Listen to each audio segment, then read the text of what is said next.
दुधीला पाहून लगेच स्क्रोल करू नका, कारण मी आज तुम्हाला अशी रेसिपी सांगणार आहे जी लहान मुलांपासून मोठ्यांपर्यंत सगळ्यांना आवडेल।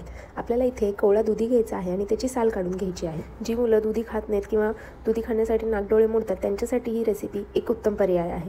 तर आपल्याला दुधीचे असे बारीक काप करून घ्यायचे आहेत आणि त्याला एका मिक्सर जारमध्ये काढून घ्यायचं आहे। त्यात मी घातला आहे 1 कप रवा आणि अर्धा कप दही, थोडेसे अद्रक आणि हिरवी मिरची आपल्या आवडीप्रमाणे घाला। त्याच्यामध्ये कोथिंबीर आणि मीठ टाका आणि याचं बारीक असं वाटण करून घ्या। आता हे वाटण एका बाउलमध्ये काढून घ्या।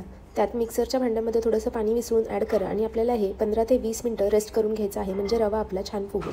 बॅटर आपले रेस्ट होत आहे तोपर्यंत आपल्याला एका तडका पॅनमध्ये 2 चमचे तूप गरम करून घ्यायचं आहे। त्यात आपल्याला मोहरी आणि बारीक चिरलेला कढीपत्ता आणि हिंग टाकून ही फोडणी आपल्याला बॅटरवर ओतून घ्यायची आहे। त्यात मी घालत आहे इनो आणि वरून थोडेसे पाणी घालायचं आहे इनो ॲक्टिवेट होण्यासाठी आणि हे व्यवस्थित मिक्स करून घ्यायचं आहे। इकडे मी आप्पे तवा गरम करण्यासाठी ठेवला होता, त्यात तूप टाकून घेतले आणि आपले आप्पे आता याच्यामध्ये आपल्याला सोडून घ्यायचे आहेत। वरची बाजू ड्राय होईपर्यंत आपल्याला याला झाकण ठेवून शिजवून घ्यायचे आहे आणि त्यानंतर पलटी करायचं आहे। आणि बघू शकता आपले हे दुधी भोपळ्याचे आप्पे तयार झाले आहेत। कोणीसुद्धा ओळखणार नाही की याच्यामध्ये दुधी भोपळा आहे आणि खायला तर एवढे चविष्ट लागतात की तुम्ही नेहमी हा नाश्ता किंवा टिफिनसाठी बनवून द्याल। व्हिडिओ आवडला असेल तर लाईक करा आणि खूप आवडला असेल तर चॅनलला फॉलो करायला विसरू नका। थँक्यू।